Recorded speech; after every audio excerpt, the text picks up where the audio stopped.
राधे राधे। आज सुनेंगे हम वर्तनी एकादशी की कथा जो गुरुवार को 24 अप्रैल 2025 को है। इस एकादशी को सबसे शुद्ध और फलदायी माना गया है। वर्तनी एकादशी को करने से मनुष्य के सभी पापों से उसको मुक्ति मिलती है। जो व्यक्ति वर्तनी एकादशी का व्रत पूरे मन और विधि विधान से करता है उसको स्वर्गलोक की प्राप्ति होती है। आइए अब शुरू करते हैं वर्तनी एकादशी की कथा। तो प्राचीन काल में एक मादंता नाम का राजा रहता था जो नर्मदा तटी के तट पर राज करता था। वो अत्यंत दानी और तपस्वी था। राजा हमेशा ही धार्मिक कार्यों और पूजा पाठ में लीन रहता था।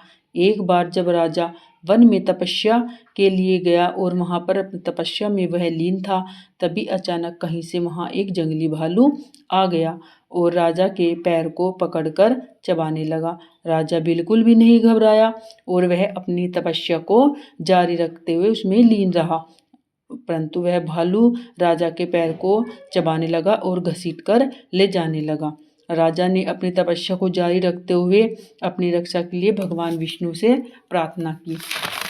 राजा की प्रार्थना सुनकर भगवान विष्णु वहां पर प्रकट हो गए और उन्होंने अपने चक्र से भालू का वध कर दिया और भालू को मर गया। राजा के पैर को भालू खा चुका था। अब राजा ने अपने पैर की हालत देखी तो उसे बहुत कष्ट होने लगा। अपने पैर की हालत देखकर वह बहुत ही दुखी हुआ और अपने भक्त को देखकर भगवान विष्णु ने कहा, राजन तुम परेशान ना हो, तुम मथुरा जाओ और तुम वर्तनी एकादशी का व्रत रखकर मेरी तरह बरह अवतार की मूर्ति रखकर पूजा करो और उस व्रत के प्रभाव से तुम संपूर्ण अंगों वाले हो जाओगे।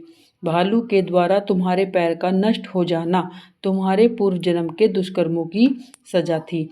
अब राजा ने जब भगवान विष्णु की बात सुनी और वह भगवान विष्णु की बात को उनकी आज्ञा मानकर मथुरा की तरफ प्रस्थान कर गया और राजा मथुरा जाकर पूरी श्रद्धा भक्ति भाव से उसने वर्तनी एकादशी का व्रत किया। एकादशी व्रत के प्रभाव से राजा शीघ्र संपूर्ण अंगों वाला और संतुष्ट हो गया। तो ये थी वर्तनी एकादशी की व्रत कथा।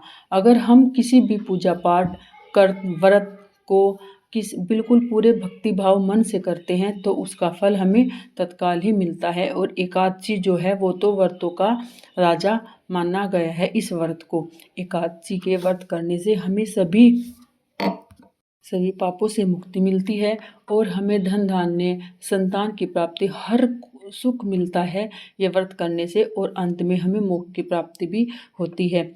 और वर्तनी एकादशी के दिन हमें तुलसी को नहीं तोड़ना चाहिए। मतलब वर्तनी एकादशी नहीं, हमें किसी भी दिन हमें तुलसी को नहीं तोड़ना चाहिए। इस दिन हमें भगवान को पीले फूल, पीले भोग और पीले वस्त्र अर्पण करने चाहिए और तुलसी दल के साथ में भगवान विष्णु की पूजा करनी चाहिए। क्योंकि भगवान विष्णु को हम कुछ भी अर्पण कर दे, अगर हमने तुलसी दल अर्पण नहीं किया तो हमारे सभी भोग पूजा अर्चना सब बेकार है।